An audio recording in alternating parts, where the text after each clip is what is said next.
दर्शकों, इस वक्त हमारे समक्ष है डॉक्टर अमित भाटी, जो कि आप न्यूरोलॉजिस्ट हो। सर, सबसे पहले हमारे चैनल में आपको बहुत बहुत स्वागत है। नमस्ते, थैंक यू।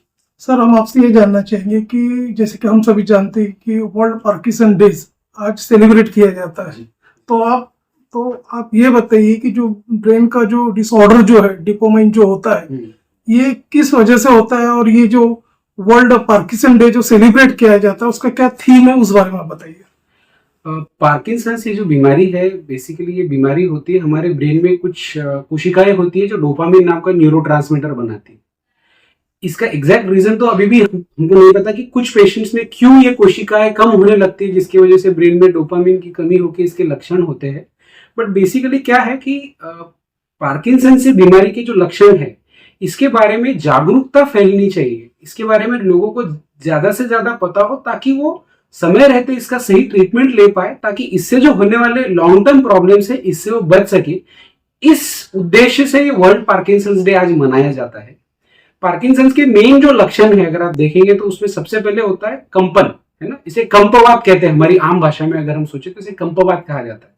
तो कंपन होता है हाथ में, पैर में, एक साइड में शुरुआत में, फिर पूरे बॉडी में भी होता है।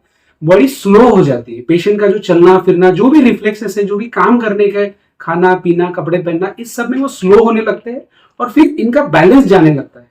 बैलेंस इम्बैलेंस, जो पोस्चरल इम्बैलेंस बोलते हैं, चलते वक्त बैलेंस जाना, और आगे जाके ये प्रॉब्लम इतना बढ़ जाता है कि पेशेंट गिरने लगते हैं। गिरने की वजह से चोट लगना, फ्रैक्चर्स होना, ये सारे प्रॉब्लम से पेशेंट्स में आते हैं।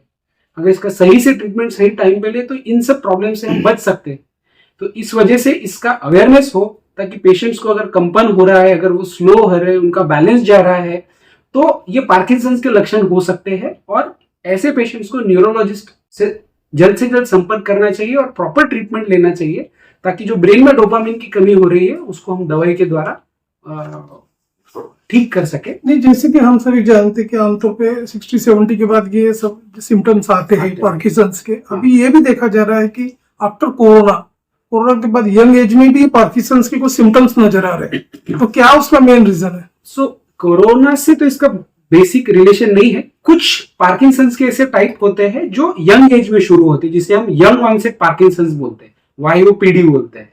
यूजुअली पार्किंसंस जो है ये छठे दशक की बीमारी है, मतलब 60s में शुरू होता है पेशेंट्स को, और उसके बाद धीरे धीरे बढ़ते जाता है। कुछ पेशेंट्स में, यंग पेशेंट में 45 साल की उम्र के पहले भी, या फिर कभी कभी कुछ एकदम यंग पेशेंट में, बच्चों में भी इसके कभी कभी लक्षण आते हैं। यूजुअली ये जो पार्किंसंस रहते हैं ये जेनेटिक पार्किंसंस होते हैं। इनमें कुछ जेनेटिक प्रॉब्लम्स होती है, जिसके कारण इनके अंदर, वो ब्रेन के अंदर जो डोपामिन की कमी है वो बहुत जल्दी दिखने लग जाती है। यूजुअली ये डिजेनरेटिव डिसीज का प्रकार है। डिजेनरेटिव से मेरा मतलब है कि इसमें धीरे धीरे कोशिकाएं जाती है। जिस तरह से डिमेंशिया है ना, अल्जाइमर्स है, ये जो प्रकार की बीमारी है ये डिजेनरेटिव डिसीजेस में आते हैं। इसमें धीरे धीरे कोशिकाएं कम होते जाती है। बट हमारा जो बॉडी है, हमारा जो ब्रेन और बाकी ऑर्गन है, ये इतने अच्छे से बनाई है कुदरत ने कि जब तक 80% सेल्स डैमेज नहीं हो जाते इसके लक्षण नहीं आते। तो मान लीजिए अगर पार्किंसंस के सिम्टम 60 साल की उम्र में दिख रहे हैं, पर इसकी शुरुआत तो 30-40s में शुरू हो जाती है ना। भले ही, क्योंकि हमारे ब्रेन में इतना रिजर्व है, एक हमारा बोलते हैं ना रिजर्व पेट्रोल का जो एक मैकेनिज्म ब्रेन ने भी बना के रखा है, जब तक 80% सेल डैमेज नहीं हो जाए, बाकी के 20% उसको कॉम्पेंसेट करते रहेंगे। तो ये कॉम्पेंसेशन की वजह से ये लक्षण लेट आते हैं। जिनमें जेनेटिक पार्किंसंस होता है उनमें ये लक्षण जल्दी आते हैं। बाकी जिनको नॉन जेनेटिक, हम इडियोपैथिक पार्किंसंस बोलते हैं, जिनमें जेनेटिक होने के चांसेस कम होते हैं, ये थोड़ा लेट आते हैं।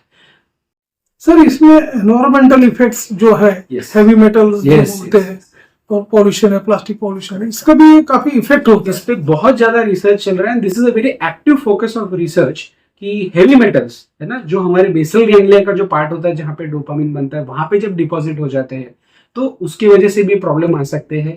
कुछ फॉर्म ऑफ पार्किंसंस होते हैं जिसे ब्रेन आयरन अक्यूमुलेशन की वजह से भी बोलते हैं, जहाँ पे ब्रेन के अंदर आयरन की मात्रा ज्यादा हो जाती है। ऐसे केसेस में भी पार्किंसंस देखने मिलता है।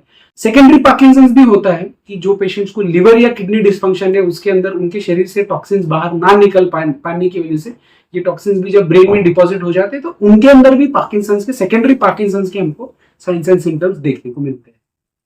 तो जैसे इस बीमारी से जो ग्रस्त होते हैं पेशेंट, तो इनिशियली स्टेज पे जब आपके तरफ वो आते हैं एग्जामिनेशंस के लिए, तो किस तरह से वो आगे की प्रोसीजर्स होती है, थोड़ा उस बारे में बताइए। सबसे पहले तो हम एक ब्रेन का स्कैन करके देखते हैं ताकि ब्रेन में ऐसा कोई लीजन ना हो जिसके लक्षण पार्किंसन से मिलते जुलते हो। कभी कभी कुछ छोटे मोटे ट्यूमर्स होते हैं, कुछ दूसरी बीमारियां भी होती है, वैस्कुलर मैलफॉर्मेशंस वगैरह जो ब्रेन स्टेम को अफेक्ट करते हैं या जो बेसल गैंग्लिया को अफेक्ट करते हैं, उसकी वजह से भी ये सिम्टम्स आ सकते हैं। तो हम एक ब्रेन का स्कैन करके सेकेंडरी पार्किंसंस और जो अदर ट्रीटेबल कॉजेज है उसको रूल आउट कर लेते हैं।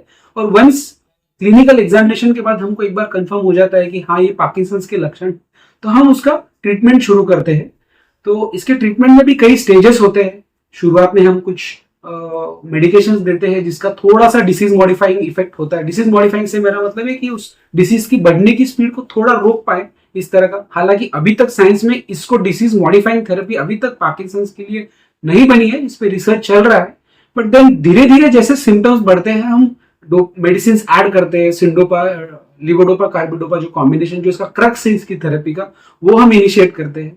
और इसके डोज को भी टाइट्रेट करना पड़ता है, धीरे धीरे पेशेंट के सिम्टम्स देख के उसको हमको कम ज्यादा करना पड़ता है। कभी दवाई का साइड इफेक्ट हो तो उसको कम करना पड़ता है।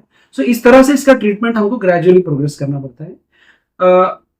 आपके चैनल के माध्यम से मैं ये एक चीज बताना चाहूंगा कि सिर्फ मेडिकेशन लेना ये इसका पूरा ट्रीटमेंट नहीं है। पार्किंसंस के पेशेंट में जो रिफ्लेक्स हमारी जो है, जिसके राइटिंग रिफ्लेक्स बोलते हैं कि हम गिरते तो हमारे हाथ आगे की तरफ आते हैं, ये हमारा बॉडी का एक नेचुरल रिफ्लेक्स बना हुआ होता है। ये सारे जो रिफ्लेक्सेस होते हैं ये इसमें सबसे ज्यादा इंपेयर्ड होते हैं। इसलिए ये पेशेंट जब गिरते हैं तो इनको बहुत ज्यादा कंधों के फ्रैक्चर है, पैर के फ्रैक्चर हो जाते हैं। सो ये पेशेंट्स को रिहैबिलिटेशन यानी फिजियोथेरेपी, ऑक्यूपेशनल थेरेपी और इनका जो आसपास का सराउंडिंग है, इसको पेशेंट के डिसेबिलिटी के अनुरूप मॉडिफाई करना बहुत जरूरी है।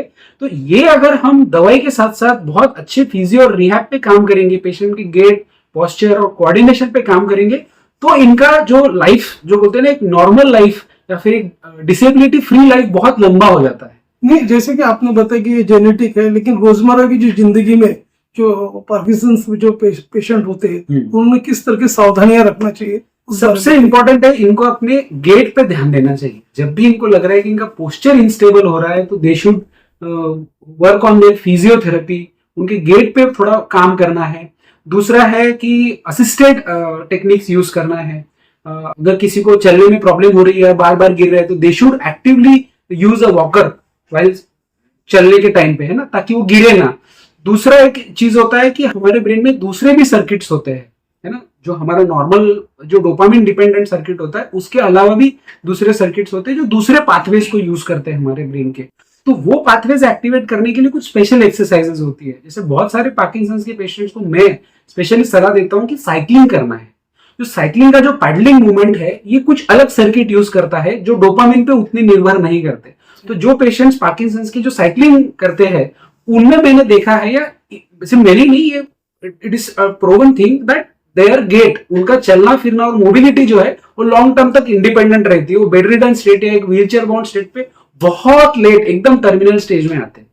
सो ये सारे जो प्रिकॉशंस है कि अपने कोऑर्डिनेशन पे काम करना है। दूसरे जो कोऑर्डिनेशन के एक्सरसाइजेज, जो बॉक्सिंग एक्सरसाइजेज है, वो भी हम हमारे पेशेंट्स को, हमारे फिजियोथेरेपिस्ट एक्टिवली सिखाते हैं, है ना, जो बॉक्सिंग मूवमेंट्स है। तो ये जो मूवमेंट है दोनों हाथों के, दोनों पैरों के कोऑर्डिनेटेड, साइकिलिंग, बॉक्सिंग, ये सारे जो मूवमेंट्स है ये अलग पाथवेज यूज करते हैं। इससे पार्किंसंस के पेशेंट्स को लॉन्ग टर्म तक इनका जो बोलते हैं कि इंडिपेंडेंट एक्टिविटी खुद से कर पाना में बहुत सहायता होती है। मेडिसिन तो लेना ही है, साथ साथ में इस चीज पे भी बहुत ज्यादा ध्यान देने की जरूरत है। ये थोड़ा सा हमारे सोसाइटी में इस तरफ बहुत ज्यादा निग्लेक्ट हो जाता है। पेशेंट्स आ जाते हैं, उनके रिश्तेदार लेके आ जाते हैं, दवाई देते हैं, दवाई खाते रहते हैं, बट फिजियोथेरेपी, रिहैबिलिटेशन, इस पे काम करने में वो बहुत ही संकोच करते हैं। एक बार फिजियोथेरेपिस्ट के पास चले गए, उन्होंने जो कसरत सिखाई बस वो चल रही है, वो भी वो सही से कर रहे हैं नहीं कर रहे हैं, उसको सुपरवाइज करना है बहुत जरूरी है। तो सर चलते चलते आप ये बताइए कि जैसे कि आपने पूरा डिटेल्स में बताया पार्किंसंस के बारे में, और क्या फिजियोथेरेपी एडिंग कर सकते हैं? तो इसके लिए बहुत ही मेटिकुलसली डिजाइन प्रोग्राम्स होते हैं। हर पेशेंट की जरूरत के हिसाब से इसको टाइट्रेट किया जाता है कि उनको उस समय क्या ज्यादा डिसेबिलिटी। जैसे बहुत सारे पेशेंट्स को खाने में प्रॉब्लम होता है कि उनका हाथ इतना स्लो हो जाता है, वो निवाला बराबर से नहीं पकड़ पाते, तो उन पेशेंट्स को उस चीज पे फोकस करना पड़ता है। जिनको चलने में प्रॉब्लम है उनके गेट पे ज्यादा फोकस करना पड़ता है। जिनको टर्निंग में प्रॉब्लम है, जिनको स्टेप इनिशिएशन में प्रॉब्लम है, बहुत बार पेशेंट्स को होता है कि वो चलने जाते हैं तो उनका पंजा ही नहीं उठता, कदम ही नहीं उठा पाते, तो उस पे उस तरह से फोकस करना पड़ता है। और जो बहुत एडवांस पार्किंसंस के पेशेंट होते हैं आजकल, उसके लिए भी बहुत एडवांस थेरेपीज आई है। कुछ पेशेंट जिनको बहुत ज्यादा मोटर फ्लक्चुएशंस होते हैं, मतलब जिनको दवाई की वजह से बहुत ज्यादा ऑन ऑफ फिनोमिनन जो हमारे इसमें बोलते हैं, मोटर फ्लक्चुएशंस बहुत ज्यादा है, डोपामिन के साइड इफेक्ट बहुत ज्यादा हो रहे हैं, ऐसे पेशेंट्स में जो एटलीस्ट 5-10 साल से पार्किंसंस की ट्रीटमेंट ले रहे हैं, जिनको हमें कंफर्म पता है कि ये इडियोपैथिक पार्किंसंस ही है, बाकी दूसरा जो एटिपिकल पार्किंसंस है वो नहीं है, ऐसे पेशेंट्स में डीप ब्रेन स्टिमुलेशन एक सर्जरी है जो भी ऑफर की जा सकती है। बट ये हर एक पार्किंसंस के लिए नहीं है। मेरे पास कई सारे पार्किंसंस के पेशेंट आते हैं, उनको सोशल मीडिया के थ्रू या कहीं आर्टिकल पढ़ने के बाद पता चलता है कि पार्किंसंस का सर्जरी किया और उसके बाद दवाई बंद हो गई और पेशेंट नॉर्मल चलने लग गया। बट ये जो सर्जरी है ये बहुत ज्यादा प्लान करके करना पड़ता है, इसका पेशेंट सिलेक्शन क्राइटेरिया बहुत अच्छे से फॉलो करना पड़ता है। हर एक पार्किंसंस को हम नहीं कर सकते, जो इनिशियल स्टेज में है वो दवाई से बहुत अच्छे से मैनेज हो सकते हैं। तो ये भी एक आपकी चैनल के माध्यम से मैं मैसेज स्प्रेड करना चाहूंगा कि हाँ, हमारे पास इसके लिए डीप ब्रेन स्टिमुलेशन मतलब एक सर्जिकल ऑप्शन अवेलेबल है, लेकिन ये बहुत सिलेक्टेड पेशेंट्स के लिए हम ऑफर करते हैं। हर एक पार्किंसंस के पेशेंट्स को इसकी जरूरत नहीं होती। Okay, thank you. आज के लिए बस इतना ही। ऐसी ही ताजा खबरों के लिए बने रहिए डेली न्यूज 9 के साथ। हमारे चैनल को लाइक करें, शेयर करें, सब्सक्राइब करें और बेल आइकॉन पर प्रेस करना ना भूलें। धन्यवाद।